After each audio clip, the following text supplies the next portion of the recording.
আমি এটা বিশেষ প্ৰক্ৰিয়াৰ মাজেৰে আগবাঢ়িছোঁ যিটো ৰাজ্যিক অভিৱৰ্তন হৈছিলে তাত কিছু প্ৰস্তাৱ ইতিমধ্যে গ্ৰহণ কৰিছে আৰু সেই প্ৰস্তাৱৰ অংশ হিচাপে আজি আমাৰ লগত আলোচনা প্ৰক্ৰিয়াটো আৰম্ভ হৈছে আৰু আমিও এই আলোচনাত সন্মানীয় হীৰেণ গোহাঁই ছাৰ, অজিত কুমাৰ ভূঞা ডাঙৰীয়া, পৰেশ মালাকাৰকে ধৰি যিসকল আমাৰ বিশিষ্ট নাগৰিক আছে তেখেতসকলৰ লগত আমাৰ আলোচনাত পুনৰ আমি দৃঢ়তাৰে এই কথা প্ৰকাশ কৰিছোঁ যে আমি ঐক্যবদ্ধভাৱে যুঁজিব লাগিব আৰু বিজেপিক পৰাভূত কৰিবৰ কাৰণে একমাত্ৰ অস্ত্ৰটো হ'ল, কৌশলটো হ'ল একতাৰে যুঁজা।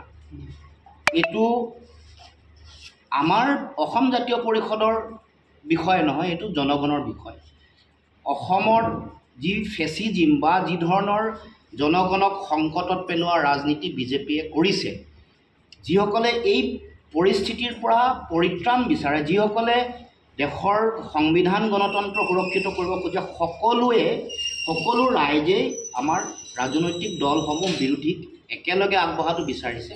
আৰু এই ক্ষেত্ৰত মই আগৰ পৰা কৈ আহিছোঁ যে সকলোৱে বাস্তৱ পৰিস্থিতি অনুধাৱন কৰিব লাগিব। অসমৰ জনগণৰ মনৰ যিটো কথা আৰু আহ্বান সেইটো সকলোৱে বুজিব লাগিব, কাৰণ ভোট দি পৰাভূত কৰিব জনগণেহে।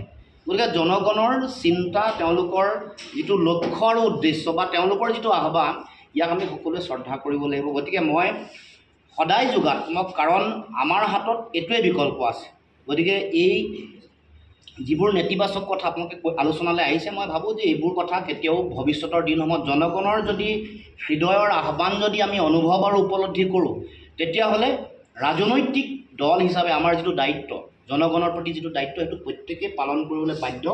আৰু মই ভাবোঁ যে নিশ্চিতভাৱে এই কথা সকলো ৰাজনৈতিক দলে, মই কাৰো নাম ল'ব খোজা নাই, প্ৰতিটো ৰাজনৈতিক দলে সেই কথা মানি, জনগণৰ আদেশ মানি, তেওঁলোকৰ আশা আকাংক্ষাক প্ৰতিফলিত কৰি সঠিক সুস্থ সিদ্ধান্ত প্ৰত্যেকে গ্ৰহণ কৰে। আপোনালোকেতো কৰিছে আশাবাদী, আৰু সেই প্ৰক্ৰিয়া ইতিমধ্যে অসমৰ জাতীয় জীৱনৰ বিবেক বুলি যাক কওঁ, হীৰেণ গোহাঁই ছাৰৰ নেতৃত্বত এই কথাটো যিহেতু চলিছে, নিশ্চিতভাৱে এই কথা বতৰাবোৰ তেওঁলোকেও বুজি পাব, উপলব্ধি কৰিব। তেখেতসকলৰ অভিভাৱকত্বত আমি যিহেতু এই প্ৰক্ৰিয়াটোত অংশগ্ৰহণ কৰিছোঁ, সেই কথাৰ নিশ্চয় সকলোৱে উপলব্ধি কৰিব পাৰিব, প্ৰতিগৰাকী ৰাজনীতিকে, কাৰণ বিষয়বোৰ জনগণৰ মাজৰ পৰাই আনিছে।